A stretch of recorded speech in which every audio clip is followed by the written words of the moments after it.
Hello दोस्तों, स्वागत है मेरे YouTube चैनल पर। और चैनल पर नए हैं तो सब्सक्राइब करना ना भूले। मैं आज आपको सुनाऊंगा श्री गणेश एवं बुढ़िया माई की कहानी। एक बुढ़िया माई थी, मिट्टी के गणेश जी की पूजा करती थी, रोज बनाए रोज गल जाए।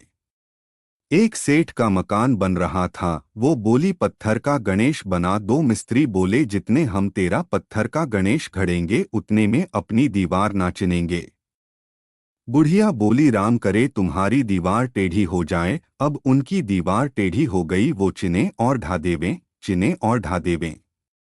इस तरह करते करते शाम हो गई। शाम को सेठ आया, उसने कहा आज कुछ भी नहीं किया। वो कहने लगे एक बुढ़िया आई थी, वो कह रही थी मेरा पत्थर का गणेश घड़ दो। हमने नहीं घड़ा तो उसने कहा तुम्हारी दीवार टेढ़ी हो जाए, तब से दीवार सीधी नहीं बन रही है, बनाते हैं और ढा देते हैं।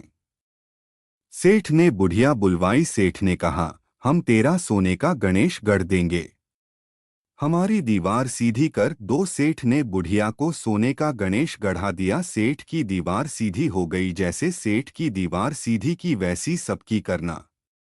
भगवान श्री गणेश की पूजा हर पूजा से पहले की जाती है। महिलाएं खासकर अपने पति की लंबी आयु के लिए भगवान श्री गणेश की पूजा जरूर करती है। ऐसी मान्यता है कि भगवान श्री गणेश की पूजा करने से पति की लंबी आयु होने के साथ साथ ससुराल हमेशा खुशियों से भरा रहता है, वहां कोई भी दुख दरिद्रता कभी नहीं आती है। तो आइए जाने सुहाग की लंबी आयु देने वाले भगवान श्री गणेश की अद्भुत कहानी।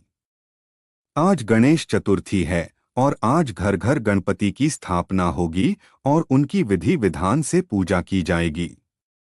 गणेश चतुर्थी को गणपति जी के जन्मोत्सव के रूप में मनाया जाता है और संपूर्ण विधि विधान के साथ घर में 1 दिन, 2 दिन, 3 दिन या फिर 9 दिन के गणेश जी की स्थापना की जाती है।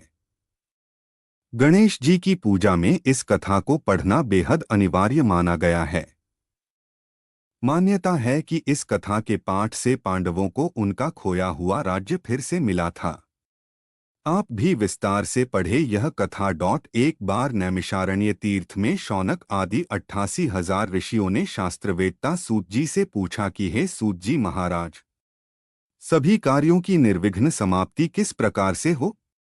धनोपार्जन में कैसे सफलता मिल सकती है और मनुष्यों की पुत्र सौभाग्य एवं संपत्ति की वृद्धि किस प्रकार हो सकती है? पति पत्नी में कलह भाव से बचाव, भाई भाई में परस्पर वैमनस्य से अलगाव तथा उदासीनता से अनुकूलता कैसे मिल सकती है? विद्योपार्जन, वाणिज्य व्यापार, कृषि कर्म एवं शासकों को अपने शत्रु पर विजय प्राप्त करने में कैसे सफलता मिल सकती है? किस देवता के पूजन अर्चन से मनुष्यों को अभीष्ट की प्राप्ति हो सकती है? हे सूत जी महाराज, इन सब बातों की आप विस्तृत विवेचना कीजिए। सूत जी कहते हैं कि हे ऋषियों, प्राचीन काल में जब कौरव पांडवों की सेना युद्ध के लिए सन्नद्ध हुई तो उसी समय कुंती नंदन युधिष्ठिर ने श्री कृष्ण जी से पूछा था, हे कृष्ण जी, आप यह बतलाइए कि हमारी निर्विघ्न विजय किस प्रकार होगी?